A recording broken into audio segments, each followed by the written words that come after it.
Go to the wilderness of Damascus. I'm at an interesting point in my personal and professional life. You all know that I turned 60 this year. And for some reason, that milestone has, been felt. And people in the congregation, family members, neighbors, have casually been saying to me, well, when are you retiring? And it is a logical question. After all, I have served this congregation for 15 years, and all of the, quote, wisdom around long-term pastorates is that you get weary, worn down, and kind of dried up. And so my sensitivity when someone says, well, when are you retiring, immediately leaps to all those background questions. Am I weary? Am I worn down? Am I dried up? They want to know when I'm retiring. And it's not unlike this Elijah moment when you feel like there may be a desire to retreat. Go find my cave and meditate for a while and think about what I should be doing. One of the amazing gifts about this 15-year journey for me is the almost of 2 7-year plans in the life of our congregation, where we have renovated many of the spaces in our facilities, where we have purchased a building which we continue to renovate.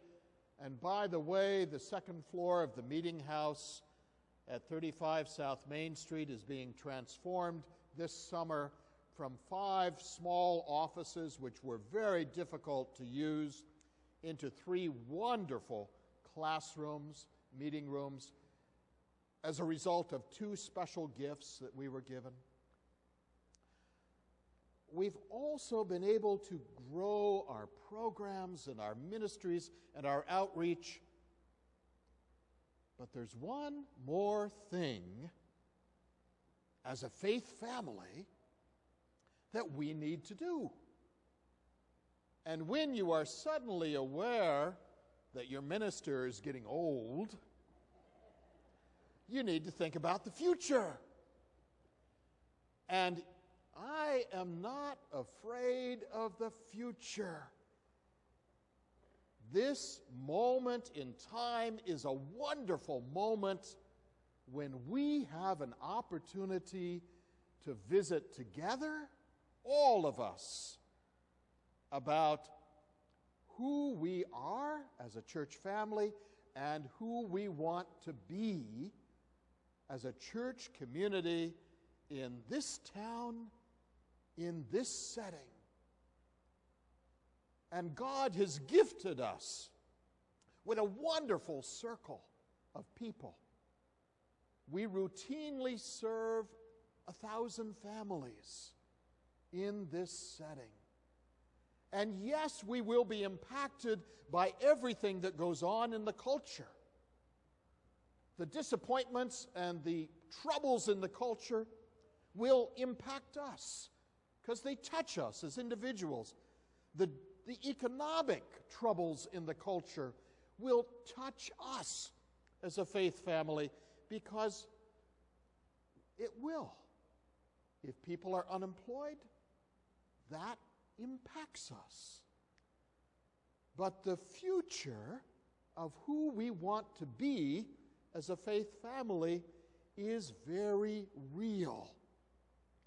And this is, in a way, maybe the best moment of all the moments of my years in ministry, because I have the singular opportunity to transition an incredibly healthy, vital, active congregation into its future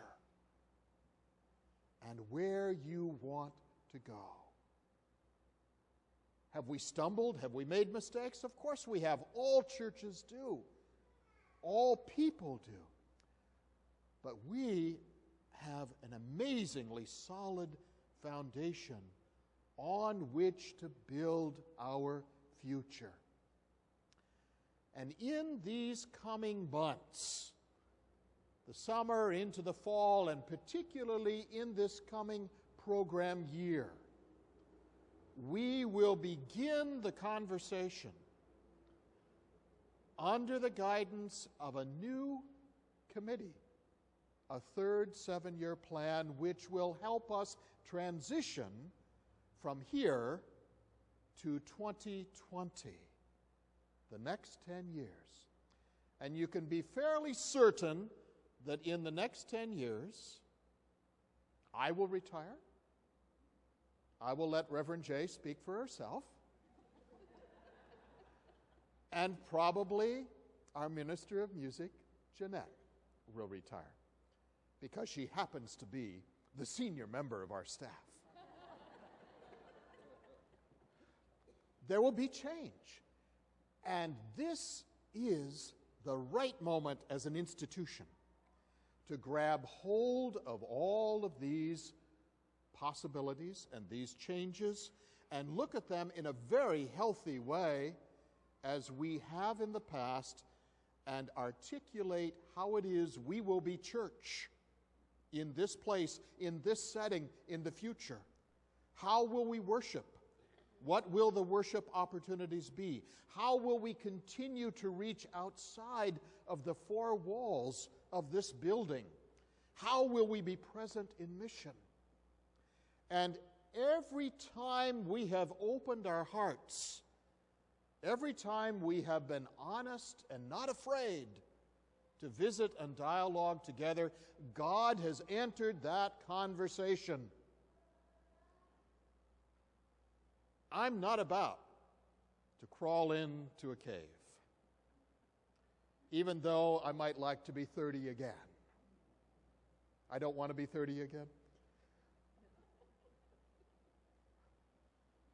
This is a wonderful moment, and I think in the same way that God spoke to Elijah, God is speaking to us.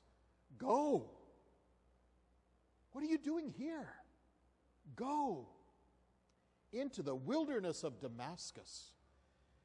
And the powerful symbolism of that language is Damascus is out there, and the world is a wilderness.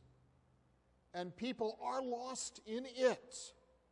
People are searching for faith families. People are searching for God's voice amidst all of the calamity and all of the noise of that world.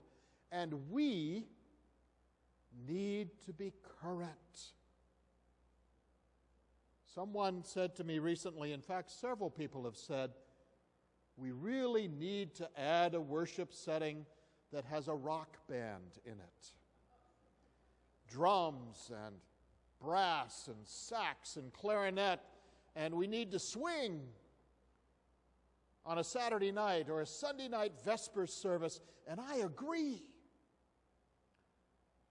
I agree. We need to change. And as we change, we take God's eternal message into the future, out into that wilderness, and we wrap our arms around folk just as God wraps God's arms around all of us. And it is an exciting time to be church together. We have been so blessed. God has granted so many blessings to us. Numerous children and youth and programs and outreach and dollars and gifts of volunteer time. We